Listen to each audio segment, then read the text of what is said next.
So as you guys know, I'm a small YouTube channel. I'm not a big YouTube channel. There's really good ones out there that are really established.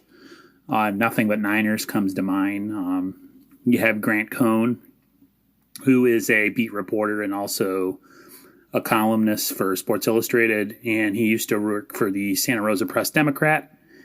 His father was also did the same thing when he was younger. So if you guys don't already know, him and Grant sometimes do videos where they talk about the 49ers together. And they made an interesting video the other day, and they were talking about New Year's resolutions. And like I said, I'll always point you in the guys in the right direction, even if it's away from my channel, just because I'm a small channel, but I just like good 49er content. So I like to point, my followers who listen in the right direction. So anyways, they had a video and they talked about New Year's resolutions for the 49ers, kind of tongue in cheek, but they were really serious. And one of the things they talked about is Jed York. Your New Year's resolution should be trying to find out why you always have so many people injured on a yearly basis since the Shanahan and Lynch regime took over. Lowell Cohn, which is Grant Cohn's father, talked about how the Niners have had it as like an excuse and a thing in the background, where it is an excuse that they, got a lot of players injured, but at the same time, it's becoming a redundant thing to talk about all the time. And Grant made a good point of talking about the fact that, 1 year is one thing, but when it's 4 years in a row, it's a trend, and it's not an accidental trend. There has to be something going into it. There are certain injuries that happen that are just bad luck. But when it comes to the point where you have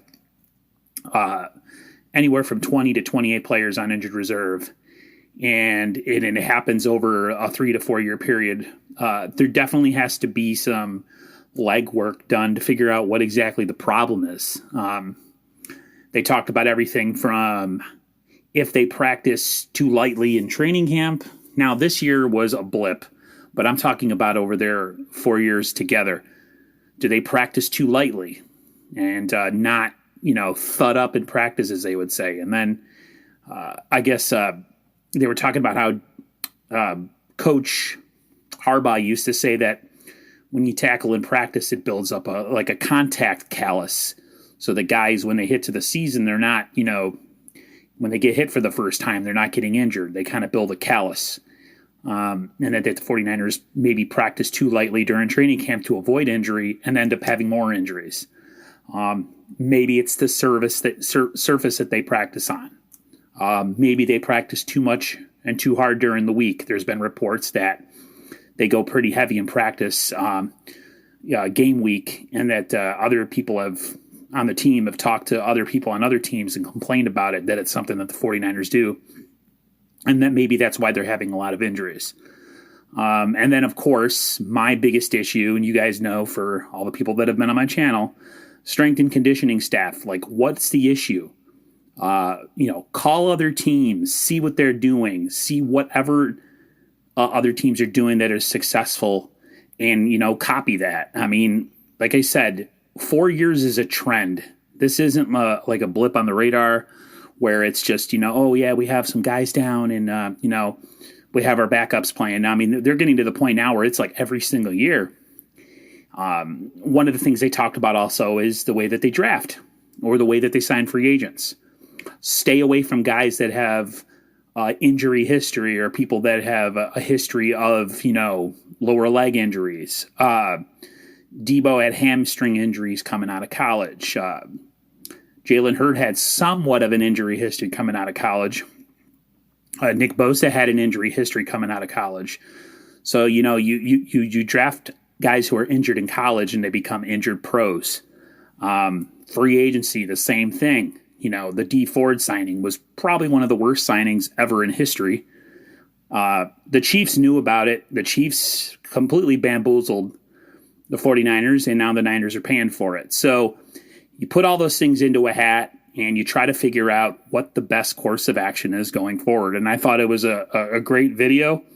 Like I said, it was tongue in cheek, but it was also pretty serious. And I think it's definitely something you guys should go watch, or, like, I really think it's something that the Niners honestly need to really invest some time in the offseason to see what they can do differently to avoid this, because they're never going to be competitive to the level they want to be if they constantly have just a mash unit every single year of 15 to 20 plus guys on IR.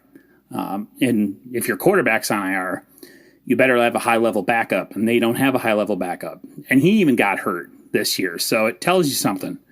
Like I said, his injury was kind of unavoidable. It was a pass rusher coming around, hitting his arm. Those things happen, but like the high ankle sprains this year and a lot of the other stuff, that's definitely a cause for concern. Now, again, with COVID and everything this year, that's one thing, but this has been going on pre-COVID-19 2020 season. So this season might be a blip on the radar, but as a whole, as a regime, they definitely have an issue, and it's something they need to address if they ever want to be, that elite level team from year to year. Those teams find out a way to avoid injuries, and the Niners haven't been able to do that. So just thought I'd let you guys know about it, share that information with you. If you want to go for it, go to Grant Cohn's channel, listen to it. Let me know what you guys think in the description or in the comments below. Do you think the Niners should take some corrective action? Is it bad luck? Whatever. Let me know. You guys know I love making videos about injuries and stuff like that, so this is nothing new for you guys. All right, guys. I'll talk to everyone later. Everybody stay safe and healthy, and I'll see you on the flip side. See ya.